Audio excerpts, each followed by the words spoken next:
ಎಲ್ಲ ಪ್ರೇಕ್ಷಕ ವರ್ಗಕ್ಕೆ ನನ್ನ ಹಾರ್ದಿಕ ಶುಭಾಶಯಗಳು. ಚಿಂತನಾ ಕಾರ್ಯಕ್ರಮದಲ್ಲಿ ತಮ್ಮನ್ನೆಲ್ಲ ಸ್ವಾಗತವನ್ನು ಮಾಡ್ತಾ ಭೋಜನದ ಮುಂದಿನ ವಿಚಾರವನ್ನು ತಮ್ಮ ಮುಂದೆ ಪ್ರಸ್ತಾಪನೆ ಮಾಡ್ತಾ ಇದ್ದೀನಿ. ನಾವು ಯಾವ ಊಟವನ್ನು ಮಾಡಬಾರ್ದು, ಭೋಜನವನ್ನು ಮಾಡಬಾರ್ದು ಅಂತ ವಿಚಾರ ಮಾಡಿದ್ದೀವಿ. ಯಾರು ಶರೆ ಕುಡಿತಾರೆ, ವಿಷ, ತುಪ್ಪ, ಉಪ್ಪು ಮಾರಾಟ ಮಾಡ್ತಾರೆ, ಅವರೆಲ್ಲ ಯಾರ ಮನೆಯಲ್ಲೂ ಊಟ ಮಾಡಬಾರ್ದು ಇದೆಲ್ಲ ಮಾತಾಡ್ತಾ ಏಕೋದ್ದಿಷ್ಟ ಭೋಜನ ಅಂತ ಯಾರಾದರೂ ತೀರ್ಕೊಂಡ್ರೆ ಕರ್ಮ ಅಂತ ಮಾಡ್ತಾರೆ. ಊರ ಹೊರಗೆ ಕರ್ಮ ಮಾಡ್ತಾರೆ.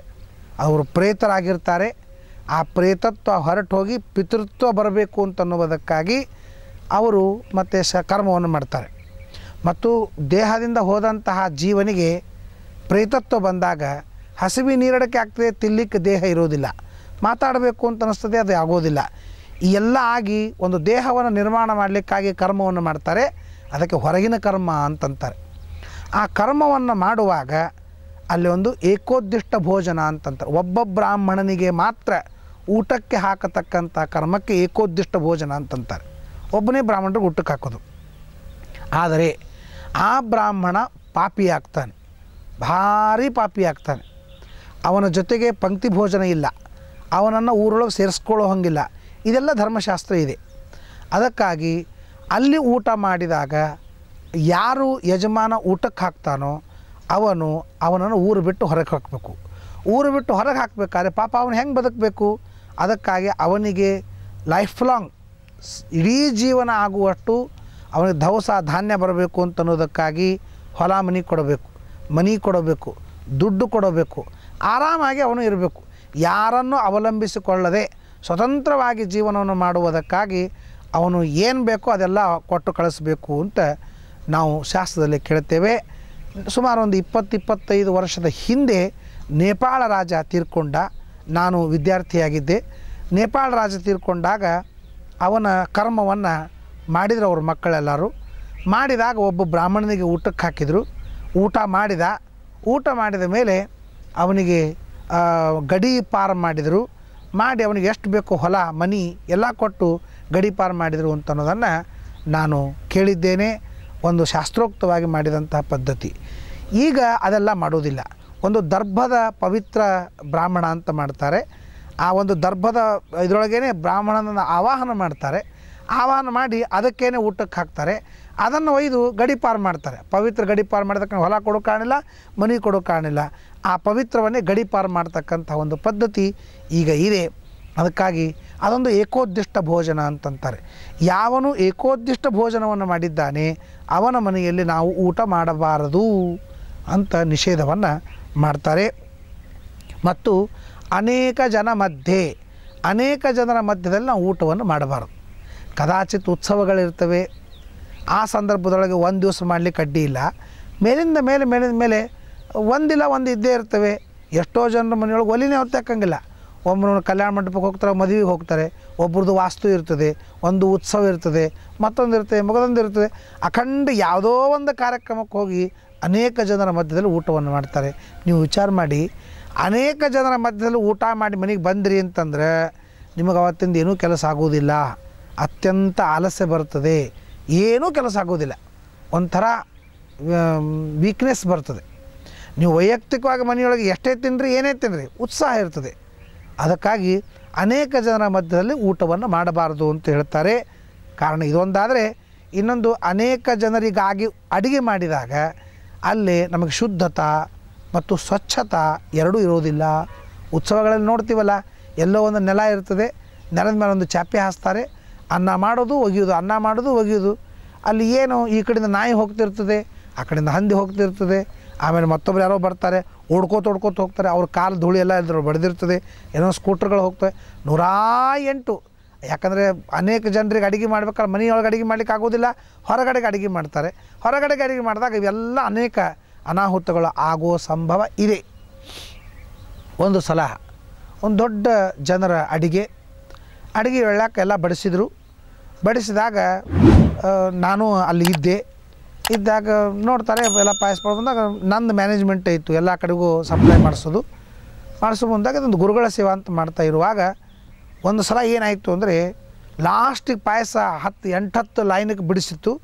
ಲಾಸ್ಟಿಗೆ ಇನ್ನೊಂದು ಲೈನ್ ಉಳಿದಿತ್ತು. ಆ ಲೈನಿಗೆ ಬಿಡಿಸ್ಬೇಕು ಅಂತ ಬಂದು ದಪ್ಪ ಹಲ್ಲಿ ಪಾಯಸದೊಳಗೆ ಕುದ್ದು ಕುದ್ದು ಕುದ್ದು ಕುದ್ದು ಕುದ್ದು ಸತ್ತು ಹೋಗ್ಬಿಟ್ಟಿತ್ತು. ಇನ್ನು ಆ ಪಾಯಸ ಎಲ್ಲರೂ ಊಟ ಮಾಡಿದ್ರು ಅಂತಂದ್ರೆ ನನ್ನ ಹಿಡ್ಕೊಂಡು ನಮ್ಮ ಗುರುಗಳನ್ನ ಹಿಡ್ಕೊಂಡು ಎಲ್ಲರನ್ನೂ ಬದನಾಮ ಮಾಡೋ ಪ್ರಸಂಗ ಬರ್ತಿತ್ತು. ಯಾಕೆಂದರೆ ಯಾರಿಗೂ ಗೊತ್ತೇ ಇಲ್ಲ. ದೊಡ್ಡ ದೊಡ್ಡ ದೊಡ್ಡ ದೊಡ್ಡ ದೊಡ್ಡ ಅಡುಗೆ ಮಾಡ್ತಾ ಇರುವಾಗ ಎಲ್ಲಿ ಏನು ಬೀಳ್ತದೋ ಏನಾಗ್ತದೋ ಗೊತ್ತಿರಂಗಿಲ್ಲ ಅಂತ ಅನ್ನೋ ಒಂದು ಪ್ರಸಂಗ ಅಲ್ಲಿ ಬರುತ್ತದೆ. ಅದಕ್ಕೆ ನಮ್ಮ ತಪ್ಪಲ್ಲ, ಯಾರ ತಪ್ಪೂ ಅಲ್ಲ. ಅಚಾನಕ್ಕಾಗಿ ಅಕಸ್ಮಾತ್ತಾಗಿ ಇಂತಹ ಸಂಭವಗಳು ಆಗ್ತಿರ್ತವೆ. ನಾವು ಪೇಪರ್ನೊಳಗೆ ಓದ್ತೇವೆ, ಟಿ ವಿ ಒಳಗೆ ನೋಡ್ತೇವೆ, ಇಂತಿಂಥ ದೊಡ್ಡದೊಂದು ಸಮಾರಂಭ ಆಯಿತು, ಅಲ್ಲೊಂದು ವಿಷ ಮಿಶ್ರಿತ ಆಗಿತ್ತು, ಎಲ್ಲರೂ ಆಸ್ಪತ್ರೆಗೆ ಹೋದರು, ಇದೆಲ್ಲ ಕೇಳ್ತಿರ್ತೀವಲ್ಲ. ಅದಕ್ಕಾಗಿ ಯಾವತ್ತೋ ಒಂದು ದಿವಸ ನಾವೇನು ಮಾಡ್ತಿರ್ತೇವೆ ಮತ್ತು ಯಾರು ಮೇಂಟೈನ್ ಮಾಡ್ತಾರೆ, ಮ್ಯಾನೇಜ್ ಮಾಡ್ತಾರೆ, ಅವ್ರು ಬಹಳ ಲಕ್ಷ್ಯ ಕೊಡಬೇಕು. ಅನೇಕ ಸಾವಿರಾರು ಜನರು ಊಟಕ್ಕೆ ಹಾಕೋ ಪ್ರಸಂಗದೊಳಗೆ ಅಡುಗೆ ಮನೆ ಕಡೆ ಭಾಳ ಲಕ್ಷ್ಯ ಕೊಡಬೇಕು. ಅಡುಗೆ ಮಾಡೋರಂತೂ ಲಕ್ಷ್ಯ ಕೊಡೋಂಗೇ ಇಲ್ಲ, ಅದೆಲ್ಲ ವಿಚಾರ ಆಮೇಲೆ. ಆದರೆ ಅನೇಕ ಜನರ ಮಧ್ಯದಲ್ಲಿ ಊಟ ಮಾಡೋದನ್ನು ಆದಷ್ಟು ಕಡಿಮೆ ಮಾಡಬೇಕು ಅಂತ ಅವತ್ತೇ ನಿಷೇಧ ಮಾಡಿದ್ದಾರೆ. ಇದು ಪಾಪದ ಕೆಲಸ ಅಂತಂತಾರೆ. ಮತ್ತು ಭಿನ್ನ ಭಾಂಡೆ, ಒಂದು ಪಾತ್ರೆ, ಯಾವ ಪಾತ್ರೆಯಲ್ಲಿ ನಾವು ಊಟವನ್ನು ಮಾಡ್ತಾ ಇರ್ತೇವೆ ಆ ಪಾತ್ರೆ ಒಡೆದದ್ದಿರಬಾರ್ದು, ಪರಿಪೂರ್ಣವಾಗಿರಬೇಕು. ಪರಿಪೂರ್ಣವಾದಂತಹ ಪಾತ್ರೆಯಲ್ಲಿ ಊಟ ಮಾಡಬೇಕು ಅಂತಂತಾರೆ. ಭಿನ್ನ ಪಾತ್ರ ಪೂಜಾಕ್ಕೂ ಬರೋಂಗಿಲ್ಲ, ಊಟಕ್ಕೂ ಬರೋಂಗಿಲ್ಲ ಅಂತ ಹೇಳ್ತಾರೆ. ಅದಿದ್ದರೆ ಮಾತ್ರ ಒಳ್ಳೆಯದು ಅಂತ.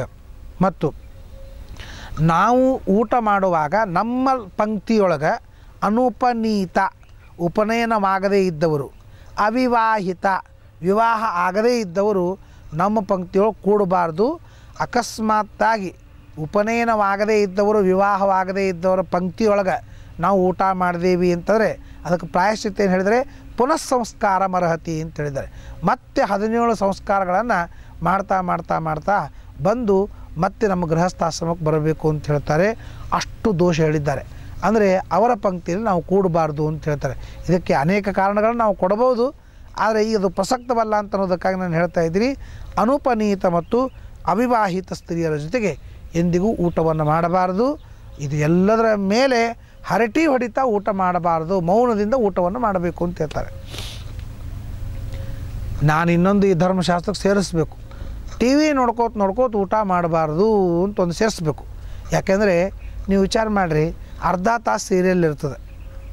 ನೀವು ಸೀರಿಯಲ್ ನೋಡ್ಕೋತ ಊಟ ಮಾಡಿದ್ರಂದ್ರೆ ಸೀರಿಯಲ್ ಮುಗೀತದೆ, ನೀವು ಸೀರಿಯಸ್ ಆಗ್ತೀರಿ. ಎಷ್ಟು ತಿನ್ನೋದಿರ್ತದೆ? ಎಷ್ಟು ಜನ ಇವತ್ತು ಯಾವ ಸ್ಥೂಲ ಯಾಕೆ ಆಗ್ತಾ ಇದ್ದಾರೆ ಅಂದರೆ ಟಿ ವಿ ನೋಡ್ಕೋತ ಊಟ ಮಾಡೋದು. ಹೆಂಗದು ಊಟ? ಒಂದು ಪಾಕಿಸ್ತಾನ ಇಂಡಿಯಾ ಕ್ರಿಕೆಟ್ ನಡೆದಿತ್ತು. ನಮ್ಮಲ್ಲೊಬ್ಬ ಸತ್ಯನಾರಾಯಣ ರಾವ್ ಅಂತಿದ್ದರು, ಅವರು ಊಟಕ್ಕೆ ಕೂತಿದ್ರು. ನಾವು ಯಾವುದೋ ಕಾರಣಕ್ಕೆ ವಿದ್ಯಾರ್ಥಿಗಳು ಹೋಗಿದ್ದೀವಿ, ಮೊಸರನ್ನ ನಡೆದದ, ಇಂಡಿಯಾ ಪಾಕಿಸ್ತಾನ ಕ್ರಿಕೆಟ್ ನಡೆದದ. ಬಂದಾಗ ಲಾಸ್ಟ್ ಬಾಲ್ ಹಾಕೋ ಮುಂದಾಗ ಅದು ಬಾಲಿಗೆ ಹೊಡೆದ್ರೆ ಇಂಡಿಯಾ ಗೆಲ್ತಿತ್ತು, ಹೊಡೆದೇ ಇದ್ದರೆ ಇಂಡಿಯಾ ಸೋಲ್ತಿತ್ತು ಅಂತ. ಕೊನೆಗೆ ಅವ ಬಾಲ್ ಹಾಕದ, ಇಂಡಿಯಾದವ್ರು ಹೊಡಿಲಿಲ್ಲ, ಸೋತ್ಕೊಳ್ಳೆ ಅವೇನೂ ಹೊಡಿಲಿಲ್ಲ, ಬಟ್ ಇವ ಮಾತ್ರ ಬಿಡಲಿಲ್ಲ. ಕೈಯಾಗಿನ ಮೊಸರು ಬುತ್ತಿ ಟಿ ವಿ ಹೊಡೆದು ಬಿಟ್ಟ. ಟಿ ವಿ ಹೊಡೆದುಕೊಂಡು ಟಿ ವಿ ಎಲ್ಲ ಮುಸುರಾಯಿತು. ಒಳ್ಳೆ ಕಟ್ಟ ಮಡಿ ಮಾಡೋ ಬ್ರಾಹ್ಮಣ, ಟಿ ವಿ ಮುಸುರಾಯಿತು ಬಾ ಅಂತ ಒಂದು ಬಕೆಟ್ ತೊಗೊಂಬಂದು ಟಿ ವಿಗೆಲ್ಲ ನೀರು ಹಾಕಿಬಿಟ್ಟ. ಟಿ ವಿಗೆಲ್ಲ ನೀರು ಹಾಕಿ ಹಚ್ಚಿ ನೋಡ್ತಾನೆ, ಟಿ ವಿ ಹತ್ತೇ ಇಲ್ಲ. ಇದೇನು ಬಂದಿತ್ತು? ಊಟಕ್ಕೆ ಕೂತಾಗ ನೋಡಿದ್ದಕ್ಕೆ ಇವೆಲ್ಲ ಅನರ್ಥ.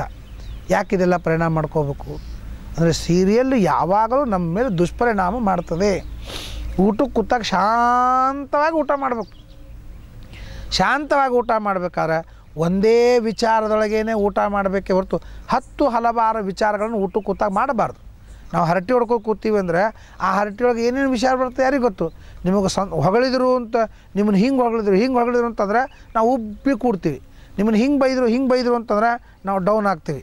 ಹಿಂಗೆ ಊಟ ಮಾಡಿಬಿಟ್ರೆ ಎಂದಿಗೂ ಕೂಡ ಊಟ ಮೈಗೆ ಹತ್ತೋದಿಲ್ಲ, ಅದು ಆರೋಗ್ಯಕರವಾಗೋದಿಲ್ಲ. ಒಂದೇ ವಿಚಾರದಾಗ ಊಟ ಮಾಡ್ತಿದ್ರೆ ಅದು ಊಟ ಮೈಗೆ ಹತ್ತದೆ. ಅದಕ್ಕಾಗಿ ಭೋಜನ ಕಾಲದಲ್ಲಿ ಭಗವಂತನ ನಾಮಕೀರ್ತನವನ್ನು ಮಾಡ್ತಾ, ಸಂಕೀರ್ತನ ಮಾಡ್ತಾ, ಸ್ಮರಣೆಯನ್ನು ಮಾಡ್ತಾ ಊಟವನ್ನು ಮಾಡಿದರೆ ಒಂದೇ ವಿಚಾರದೊಳಗೇ ಊಟ ಮಾಡಿದಂತೆ ಆಗ್ತದೆ. ಒಂದೇ ವಿಚಾರದಾಗೆ ಊಟ ಮಾಡಿದಾಗ ಊಟ ಆರೋಗ್ಯಕ್ಕೆ ಹಾನಿಕರವಾಗೋದಿಲ್ಲ, ಲಾಭಕರವಾಗ್ತದೆ. ಅದಕ್ಕಾಗಿ ದಯಮಾಡಿ ಯಾರಾದರೂ ಟಿ ವಿ ನೋಡ್ತಾ ಊಟ ಮಾಡುವುದಾಗಿದ್ದರೆ ಶಂಕರ ಚಾನಲ್ ನೋಡ್ತಾ ಊಟ ಮಾಡಿರಿ. ಇನ್ನು ಯಾವ ಸೀರಿಯಲ್ ನೋಡ್ತಾ ಬೇಡ. ಯಾಕಂದ್ರೊಳಗೆ ವಿಷ್ಣು ಸಹಸ್ರನಾಮ, ಗುರುಕುಲ, ಪಾಠ, ಪ್ರವಚನ ಈ ಎಲ್ಲ ಧಾರ್ಮಿಕವಾದಂಥ ವಿಚಾರಗಳೇ ಇರ್ತವೆ. ಅದಕ್ಕಾಗಿ ನೀವು ಅದನ್ನು ನೋಡ್ತಾ ನೀವು ಊಟ ಮಾಡಿಬಿಟ್ರೆ ನಿಮಗೆ ಶಾಂತವಾದಂಥ ಒಂದು ರೀತಿಯಲ್ಲಿ ಒಂದು ಭೋಜನವಾಗ್ತದೆ, ಸಾರ್ಥಕವಾಗ್ತದೆ. ಇಲ್ಲಾಂದ್ರೆ ಸಾರ್ಥಕವಾಗೋದಿಲ್ಲ. ಸೀರಿಯಲ್ ನೋಡ್ತಾ ಮಾತ್ರ ಎಂದಿಗೂ ನೀವು ಊಟವನ್ನು ಮಾಡಬಾರ್ದು. ಇದೆಲ್ಲ ಪದ್ಧತಿ ಇದೆ, ಆ ಪದ್ಧತಿ ಪ್ರಕಾರ ಮಾಡಬೇಕು ಅಂತನ್ನುವುದಕ್ಕಾಗಿ ನೀವು ವಾತಾವರಣವನ್ನು ಹೇಗಿಟ್ಟುಕೊಂಡು ಊಟವನ್ನು ಮಾಡಬೇಕು ಅಂತನ್ನೋ ವಿಚಾರವನ್ನು ತಿಳಿಸ್ತಾರೆ. ಕನ್ಯಾಭಿಸ್ಸಹ, ಕನ್ಯಾದರ ಜೊತೆಗೆ ಮಾಡಬಾರ್ದು. ಇದರ ಜೊತೆಗೆ ರಜಸ್ವಲಾದೃಷ್ಟ, ಯಾರು ರಜಸ್ವಲೆಯರಾಗಿದ್ದಾರೆ ಅವರು ನೋಡುವಾಗ ಊಟ ಮಾಡಬಾರ್ದು. ನಮ್ಮ ಪದಾರ್ಥ ರಜಸ್ವಲೆಯರ ಕಣ್ಣಿಗೆ ಬೀಳಬಾರ್ದು ಅಂತ ಹೇಳಿದ್ದಾರೆ. ಅವರು ದೂರ ಇರಬೇಕು. ಅವರಿಂದ ದೃಷ್ಟವಾದಾಗ ಅದು ಯಜ್ಞವಾಗೋದಿಲ್ಲ ಅಂತ ನಮ್ಮ ಧಾರ್ಮಿಕ ರೀತಿಯಿಂದ ಹೇಳ್ತಾರೆ. ಮತ್ತು ಆಧ್ಯಾತ್ಮಿಕ ದೃಷ್ಟಿ, ಆರೋಗ್ಯದ ದೃಷ್ಟಿಯನ್ನು ನೋಡಿದರೆ ಅವರೆಲ್ಲ ಹೊಲಸು ರಕ್ತ ಅದೆಲ್ಲ ಅನಾರೋಗ್ಯಕರ, ಎಲ್ಲ ಹುಳ ಹುಪ್ಪಡಿಗಳೆಲ್ಲ ಅದೆಲ್ಲ ಸುತ್ತಮುತ್ತ ಓಡಾಡ್ತಿರ್ತವೆ. ಅದನ್ನೆಲ್ಲ ಇಲ್ಲಿ ನಮ್ಮ ಊಟದಾಗ ಬರ್ತಾವೆ ಅಂತ ಅನ್ನೋದಕ್ಕಾಗಿ ರಜಸ್ವಲ ದೃಷ್ಟವಾಗಬಾರದು ಅಂತ ಹೇಳ್ತಾರೆ. ರಜಸ್ವಲ ದೃಷ್ಟವಾದರೆ ಅದು ಯಜ್ಞ, ಯಾಗ, ಪೂಜೆ, ಪುನಸ್ಕಾರ ಎಲ್ಲವೂ ಆಗ್ತದೆ. ಅದಕ್ಕೆ ಮಂಟಪ ಶುದ್ಧಿ, ಸಂತಾನ ಶುದ್ಧಿ, ಧಾನ್ಯ ಶುದ್ಧಿ, ದೇಹ ಶುದ್ಧಿ, ಬುದ್ಧಿ ಶುದ್ಧಿ, ವಾತಾವರಣ ಶುದ್ಧಿ, ಪಾತ್ರ ಶುದ್ಧಿ, ಅನ್ನ ಶುದ್ಧಿ ಎಲ್ಲ ಶುದ್ಧಿ ಹೇಳಿದ್ದಾರೆ. ಈ ಎಲ್ಲ ಶುದ್ಧಿ ಕೇವಲ ಒಬ್ಬಕ್ಕೆ ರಜಸ್ವಲ ನೋಡಿದ್ಲು ಅಂತಂದರೆ ಅವೆಲ್ಲವೂ ಅಶುದ್ಧವಾಗ್ತವೆ ಅಂತ ಹೇಳ್ತಾರೆ. ಅದಕ್ಕಾಗಿ ಕಡಿಗೆ ಆದವಳು, ದೂರ ಕೂತವಳು, ಅಲ್ಲೇ ಕೂತು ಅವ್ರ ಜೊತೆಗೇ ಊಟ ಮಾಡೋದು, ಇದೆಲ್ಲ ಪದ್ಧತಿ ದಯಮಾಡಿ ತೆಗೆದು ಬಿಡ್ರಿ. ಇದರೊಳಗೆ ಏನದ ಅಂತ ಪ್ರಶ್ನೆ ಮಾಡೋಕ್ಕಿಂತಲೂ ಮಾಡಿ ಅದರ ಲಾಭವನ್ನು ಪಡೆಯೋದು ಬಹಳ ಉತ್ತಮವಾದದ್ದು ಅಂತ ಈ ಭೋಜನದ ವಿಧಾನವನ್ನು ಹೇಳ್ತಾ ಇದ್ದಾರೆ. ಅನ್ನಭಕ್ಷಣ. ಇನ್ನು ಪಲಾಂಡು, ಪಲಾಂಡು ಅಂದರೆ ಉಳ್ಳಾಗಡ್ಡಿ. ನಮ್ಮ ಕಡೆ ಉತ್ತರ ಕರ್ನಾಟಕದಲ್ಲಿ ಉಳ್ಳಾಗಡ್ಡಿ ಅಂತಂತಾರೆ, ದಕ್ಷಿಣ ಕರ್ನಾಟಕದಲ್ಲಿ ಈರುಳ್ಳಿ ಅಂತಂತಾರೆ. ಆ ಈರುಳ್ಳಿಯನ್ನು ಸರ್ವತಾ ತಿನ್ನಬಾರ್ದು ಅಂತ. ಶ್ವೇತ ಲಶೋನಂ, ಬಿಳಿ ಬೆಳ್ಳುಳ್ಳಿ ತಿನ್ನಬಾರ್ದು ಅಂತಂತಾರೆ. ಒಬ್ಬರು ಬದರಿಗೆ ಹೋಗಬೇಕು ಅಂತ ವಿಚಾರ ಮಾಡಿದರು. ಬದರಿಗೆ ಹೋಗ್ಬೇಕು ಅಂದ್ರೆ ಅವ್ರು ಈರುಳ್ಳಿ ಭಾಳ ತಿಂತಿದ್ರು, ಉಳ್ಳಾಗಡ್ಡಿ. ಅದಕ್ಕೆ ಬದರಿಗೆ ಹೋದಾಗ, ಅದು ಗಯಾಕ್ಕೆ ಹೋದಾಗ ಏನಾದ್ರು ಬಿಡಬೇಕು. ಒಟ ಛಾಯಾಶ್ರಾದ್ದ ಅಂತ ಆಗ್ತದೆ. ಒಟ ಛಾಯಾಶ್ರಾದ್ದ ಅವರು ಕೇಳ್ತಾರೆ, ಏನು ಬಿಡ್ತೀಯಪ್ಪ ಅಂತ ಕೇಳ್ತಾರೆ. ನಾವು ಭಾಳ ಯಾವ್ದು ತಿಂತಿರ್ತೀವಿ ಅದನ್ನು ಬಿಡಬೇಕು. ಇವನು ಪಾಪ ಈರುಳ್ಳಿ ಭಾಳ ತಿಂತಿದ್ದ. ಅದು ತಾಲಿಪಿಟ್ಟು ಅದರದ್ದೇ, ಹುಳಿನೂ ಅದರದ್ದೇ, ಪಲ್ಯನೂ ಅದರದ್ದೇ ತಿಂತಿದ್ದ. ಆಮೇಲೆ ತಿಂದ ಯಾಕೋ ಎಲ್ಲನೂ ಅದೇ ತಿನ್ಲಿಗತ್ತಿಲ್ಲ. ಇಲ್ಲ, ಇನ್ನೊಂದು ವಾರಕ್ಕೆ ನಾನು ಗಯಾಕ್ಕೆ ಹೋಗ್ಬೇಕು, ಮತ್ತು ಈ ಈರುಳ್ಳಿ ಬಿಟ್ಟು ಬಿಡ್ಬೇಕಂತ ಮಾಡೀನಿ, ಮತ್ತು ಬಿಟ್ಟ ಮೇಲೆ ತಿನ್ಲಿಕ್ಕೆ ಆಗೋದಿಲ್ಲ, ಏನು ತಿನ್ನೋದು, ಹೀಗೆ ತಿಂದು ಸಾಯ್ತೀನಿ ಅಂತೇಳಿ ತಿನ್ಲಿಕ್ಕೆ ಶುರು ಮಾಡಿದ. ತಿಂದ ಎಲ್ಲನೂ ತಿಂದ. ಒಂದು ವಾರ ಆದಮೇಲೆ ಗಯಾಕ್ಕೆ ಹೋದ. ಗಯಾಕ್ಕೆ ಹೋಗಿ ಒಟ್ಟ ಶ್ರಾದ್ದೆಲ್ಲ ಮಾಡ್ದ. ಶ್ರಾದ್ದೆಲ್ಲ ಮಾಡಿ ಮನೆಗೆ ಬಂದ. ಮನೆಗೆ ಬಂದು ಒಂದು ವಾರ 8 ದಿವಸ ಆಗೋದಕ್ಕೆ ಮತ್ತೆ ಈರುಳ್ಳಿ ಪಲ್ಯ, ಈರುಳ್ಳಿ ಹುಳಿ, ಈರುಳ್ಳಿ ಚಟ್ನಿ, ಈರುಳ್ಳಿ ತಲೆಬಿಟ್ಟು ತಿನ್ಲಿಕ್ಕದ. ಬಂದವ್ರು ಕೇಳಿದ್ರೆ, ಅಲ್ರಿ ಏನು ರೀ ಬಿಟ್ಟು ಬಂದಿರಿ ಅಂತ ಹೇಳಿದ್ರೆ ಗಯಾದೊಳಗೆ. ಅದಕ್ಕೆ ಅವ ಏನು ಹೇಳ್ದ, ಗಯಾದೊಳಗೇನು ಬಿಟ್ಟು ಬಂದೀನಿ, ಅವು ಗಯಾದೊಳಗೆ ಅವ, ಇದು ಬೇರೆ ಮಾರ್ಕೆಟ್ದಿಂದ ತಂದದ್ದು ಈರುಳ್ಳಿಗಳು ಅಂತ ಹೇಳ್ದ. ಇವರೆಲ್ಲ ನಿಗ್ರಹ ಆಗಲಿಕ್ಕೆ ಸಾಧ್ಯವೇ ಇಲ್ಲ. ಈ ದೃಷ್ಟಿಯಿಂದ ವಿಚಾರ ಮಾಡಿದರೆ ನಾವು ಕೆಲವನ್ನು ಬಿಡಬೇಕಾಗ್ತದೆ, ತ್ಯಾಗ ಮಾಡಬೇಕಾಗ್ತದೆ.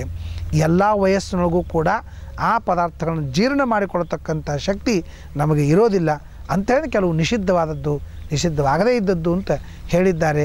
ಅದನ್ನೆಲ್ಲ ತಿಳಿದುಕೊಂಡು ನಾವು ಊಟವನ್ನು ಮಾಡಿ, ಆ ಊಟದಿಂದ ಭೋಜನ ಯಜ್ಞ ಅಂತ ಮಾಡಿಕೊಂಡು ಆ ಯಜ್ಞವನ್ನು ಭಗವಂತನಿಗೆ ಸಮರ್ಪಣೆಯನ್ನು ಮಾಡಿ ಭಗವಂತನ ಅನುಗ್ರಹಕ್ಕೆ ನಾವು ಪಾತ್ರರಾಗಬೇಕು. ಒಳ್ಳೆಯ ಬುದ್ಧಿ, ಒಳ್ಳೆಯ ಮನಸ್ಸು ಇವುಗಳನ್ನೆಲ್ಲ ಮಾಡಿಕೊಂಡು ನಮ್ಮ ಸಮಾಜವನ್ನು, ನಮ್ಮ ಕುಟುಂಬವನ್ನು, ನಮ್ಮನ್ನು ನಾವು ಸರಿಯಾದ ಮಾರ್ಗದಲ್ಲಿ ನಡೆಸಿಕೊಂಡು ಹೋಗುವಂತೆ ಮಾಡಬೇಕು ಅಂತನ್ನೋದೇ ಇದರ ಮುಖ್ಯವಾದಂಥ ಉದ್ದೇಶ ಅಂತ ಹೇಳ್ತಾ ನಮಸ್ಕಾರ.